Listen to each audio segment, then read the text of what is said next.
Il était prévu que M. Boualem Sansal soit présenté hier 24 novembre devant les juges du tribunal de Sidi Mohamed à Alger. Cette présentation a été reportée. Elle devrait avoir lieu aujourd'hui, le 25 novembre 2024. Les juges sont en train de réétudier les chefs d'inculpation qui vont officiellement adopter. Boualem Sansal risque gros. Les juges du pôle de Sidi Mohamed sont en train de préparer une inculpation extrêmement grave puisqu'il risque d'être poursuivi, il devrait être poursuivi au nom de l'article 87 bis qui parle de crimes, d'actes terroristes subversifs. Il risque jusqu'à la perpétuité. Il risque jusqu'à la perpétuité. Dans le scénario le plus grave, c'est la perpétuité, voire la peine de mort. La peine la plus clémente, la moins sévère, serait de 10 à 20 ans de prison ferme minimum. Il faut savoir que la garde à vue pour des poursuites pénales éventuelles pour actes terroristes et subversifs en Algérie, elle peut aller jusqu'à 12 jours. Il est extrêmement peu probable, mais vraiment, il faut vraiment qu'il y ait un miracle pour que M. Boualem Sansal échappe au mandat de dépôt, à l'emprisonnement, à la détention. Il était prévu que M. Boualem Sansal soit présenté hier 24 novembre devant les juges du tribunal de Sidi Mohamed à Alger pour qu'il puisse être inculpé et officiellement mis en examen pour atteinte à la sécurité nationale et à l'intégrité territoriale. Cette présentation a été prévue vers 15h hier, le 24 novembre 2024. Il était prévu qu'à 15h, Boualem Sansal soit emmené au tribunal de Sidi Mohamed pour qu'il soit présenté devant un procureur de la République qui devrait lui-même le déférer devant un juge d'instruction afin de le mettre en examen et de l'inculper pour atteinte à l'intégrité nationale et à l'intégrité territoriale et à l'unité nationale. Atteinte à l'intégrité territoriale et à l'unité nationale. Cette présentation a été reportée. Elle devrait avoir lieu aujourd'hui, le 25 novembre 2024, parce que selon nos investigations, selon nos informations, les juges sont en train de réétudier les chefs d'inculpation qui vont officiellement adopter à l'encontre de Boualem Sansal pour officialiser sa mise en examen. Boualem Sansal risque gros. Honnêtement, Boualem Sansal va risquer gros puisque ce n'est plus uniquement pour des chefs d'inculpation d'atteinte à l'unité nationale, d'atteinte à l'unité nationale ou à l'intégrité territoriale qui sera poursuivie. Les juges algériens, d'après nos informations, les juges du pôle de Sidi Mohamed sont en train de préparer une inculpation extrêmement grave, un chef d'inculpation extrêmement grave à l'encontre de Boualem Sansal, puisqu'il risque d'être poursuivi, il devrait être poursuivi au nom de l'article 87 bis qui parle de crimes, d'actes terroristes subversifs.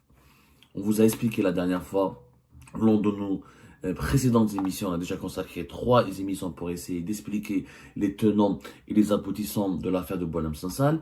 Il y a 2 articles de loi qui parlent de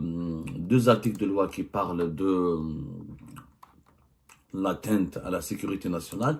Il y a l'article 95 bis qui punit de 5 ans à 7 ans et d'une amende de 500 000 dinars à 70 000 dinars quiconque reçoit un fonds ou un don ou un avantage par tout moyen d'un État, d'une institution ou de tout autre organisme public ou privé ou toute autre personne morale pour accomplir ou inciter à accomplir des actes susceptibles de porter atteinte à la sécurité de l'État, à la stabilité et au fonctionnement normal de ces institutions, à l'unité nationale et à l'intégrité territoriale et aux intérêts fondamentaux de l'Algérie. Ça, c'est l'article 95 bis. L'article 95 bis, il est beaucoup moins sévère, beaucoup plus clément, on va dire, que le fameux célèbre article 87 bis qui a été adopté en 2021. C'est les nouveaux amendements qui ont été apportés au code pénal algérien en 2021 pour permettre au régime algérien, il a utilisé ces amendements pour poursuivre pour coller des accusations de terrorisme et à des mouvements politiques comme Rached, comme le mouvement pour l'autodétermination de la Kabylie, et même à des hirakistes, à des personnalités issues du Hirak ou issues du monde de l'opposition. Et cet article 87 bis, c'est une autre qualification. On n'est plus dans la menace contre l'unité nationale ou l'intégrité territoriale, on est dans le crime terroriste, on est dans l'acte terroriste et subversif. Effectivement, dans cet article 87 bis, il est expliqué qu'il est considéré comme acte terroriste ou subversif tout acte visant la sûreté de l'État, l'intégrité du territoire, la stabilité, le fonctionnement des normes des institutions, pas toute action ayant pour objet de semer le froid. C'est plusieurs d'atteinte au symbole de la nation, entraver la circulation de la liberté du mouvement sur le territoire national, faire obstacle au fonctionnement des institutions publiques. On ne va pas répéter ce que disent tous les sous-articles de l'article 87 bis, mais clairement, d'après nos investigations, M. Boualem Sansal devrait être inculpé par les juges algériens au nom de l'article 87 bis et il risque jusqu'à la perpétuité. Il risque jusqu'à la perpétuité. C'est-à-dire, dans le scénario le plus grave, c'est la perpétuité, voire la peine de mort. Mais comme la peine de mort, pour le moment, elle a été prononcée à 2 reprises contre votre serviteur Abdel Sammar pour les révélations d'Algérie qui partent en octobre 2022 sur la corruption et les malversations financières de son attaque, et contre, en 2023 aussi, dans le procès des lynchages du Jamal Ben Smaïl, de l'Al-Ba'na Thalathan, en août 2021. Mais le scénario il y a le risque de la peine de mort ou la réclusion criminelle à perpétuité, dans les meilleurs des cas, mais la peine vraiment la plus clémente, on va dire, entre guillemets, hein. Malheureusement on est en train de parler comme ça, la peine la plus clémente, la moins sévère, serait de 10 à 20 ans de prison ferme, minimum. Donc M. Boualem Sansal risque jusqu'à la réclusion criminelle à perpétuité au nom de l'article 87 bis 1. Et selon nos informations, les juges, la présentation devant le tribunal de Sidi Mohamed de Boualem Sansal a tardé hier, ou là ça a pris du temps, parce qu'aujourd'hui il risque d'être accusé d'actes terroristes et subversifs. Il faut savoir que la garde à vue pour des poursuites pénales éventuelles pour actes terroristes et subversifs en Algérie, elle peut aller jusqu'à 12 jours.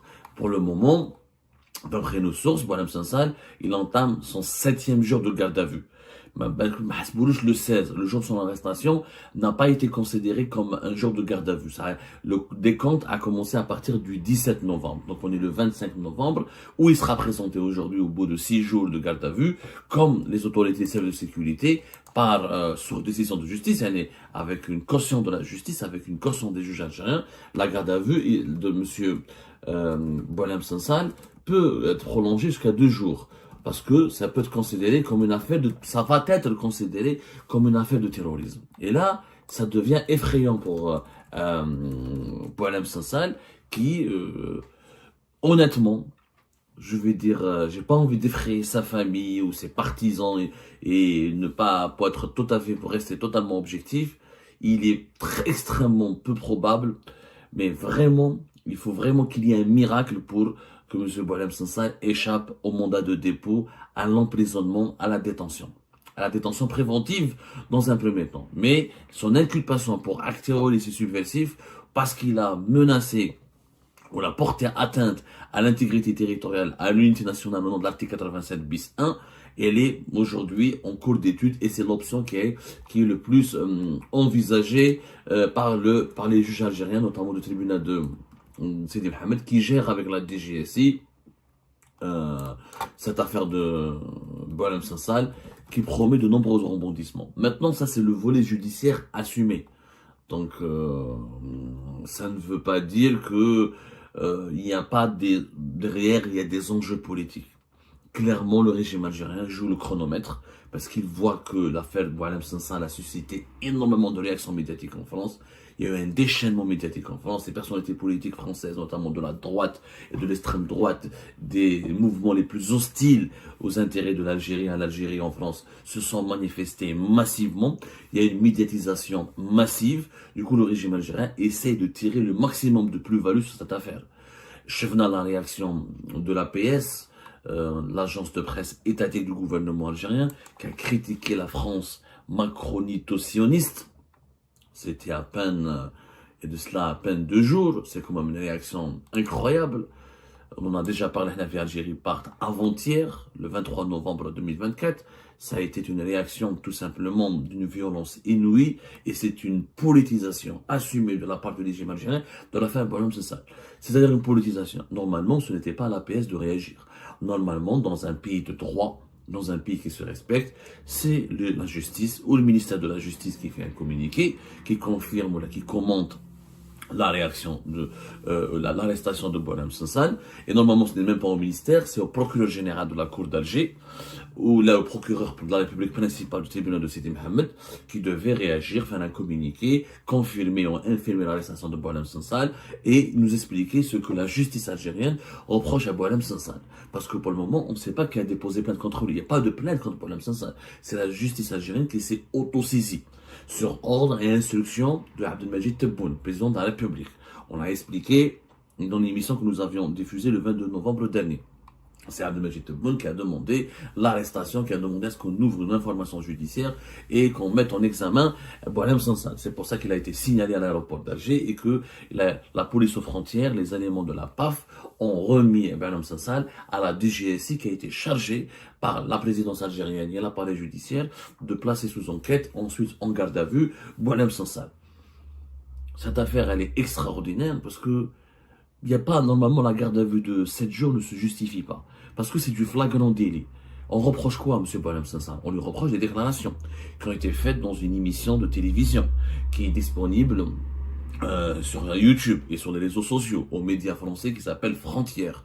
Donc, il n'y a pas d'enquête à faire. Les propos sont là. Ils sont clairs, ils sont clairs, on va dire, ils sont limpides, ils sont vérifiables. Donc, il n'y a absolument aucune enquête approfondie à faire. On pourrait parler d'enquête approfondie s'il s'agit d'un attentat qui a été déjoué, d'une opération d'espionnage, de connexion avec des puissances étrangères, il faut réunir des éléments matériels. Il faut réunir des éléments matériels, il faut interroger des témoins, il faut faire des perquisitions, il faut vérifier des matériaux. C'est pas le cas. Boualem Sansal, il a fait des déclarations qu'il assume publiquement. Ce qu'on reproche à Boualem Sansal, ce sont des déclarations. L'APS parle de négationnisme. La justice algérienne ne parle pas de négationnisme. Le terme négationnisme n'est pas utilisé par la justice algérienne.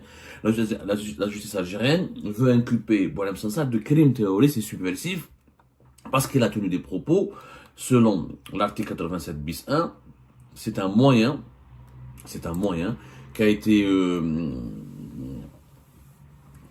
c'est un moyen qui consiste à porter atteinte à la sécurité, à l'intégrité du territoire algérien, à la stabilité du pays, à la sûreté de l'État. Donc c'est un crime subversif et c'est un crime terroriste selon la définition dangereuse, naturellement, de l'article 87 bis, que nous avons dénoncé depuis 3 ans, et même des ONG internationales, même des rapporteurs spéciaux des Nations Unies auprès du Conseil des droits de l'homme de l'ONU, même le Haut Commissariat des droits de l'homme de l'ONU à Genève a critiqué cette disposition juridique qui utilise le terrorisme pour tout et n'importe quoi. Mais les déclarations verbales ne peuvent pas, une déclaration verbale ne peuvent pas être assimilées à du terrorisme.